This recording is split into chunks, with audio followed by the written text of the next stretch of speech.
పెళ్లి గురించి సో ఎవరితో అంటే డిస్కషన్స్ చాలా ఎక్కువ అయ్యాయి. అవునా? ఈ సోషల్ మీడియాలో ఎనకే ఎన్న నడకదు మీడియాలో అంతే. ఎప్పుడు చూసినా నన్ను చూస్తే పెళ్లి ఎప్పుడు చేసుకుంటారు పెళ్లి ఎప్పుడు చేసుకుంటారు అని అడుగుతారు. నేను ఏం చెప్పాలి? కానీ ఈ సినిమా చేసిన తర్వాత పెళ్లి చేసుకోవాలనిపించిందా చేసుకోవద్దనిపించిందా? వీళ్ళిద్దరూ చాలా నన్ను ట్రై చేస్తారు, డైరెక్టర్ హీరో ఇద్దరు.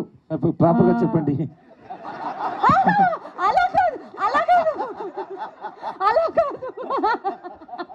లేదు, నువ్వు పెళ్లి చేసుకోవడం చాలా మంచిది అని నన్ను కన్విన్స్ చేయడానికి ట్రై చేస్తారు. చాలా ట్రై చేస్తారు అందరూ. They are very pro marriage. So దాని గురించి ఇలా మాట్లాడితే లేదు నిత్య ఇది చాలా మంచి విషయం, లేదు నువ్వు చేసుకోవాలి అని కన్విన్స్ చేస్తారు నన్ను. కానీ ఐఎమ్ నాట్ కన్విన్స్డ్. పెళ్లిపై మీ అభిప్రాయం ఏంటి? పెళ్ళిపోయినా ఎందుకండి ఎప్పుడు చూసినా పెళ్లి ఈ పెళ్లి గోళ ఏంటి అందరికి? విజయ్ గారు అందరూ కూడా సార్ మేడం గురించి మాత్రమే అడగరు.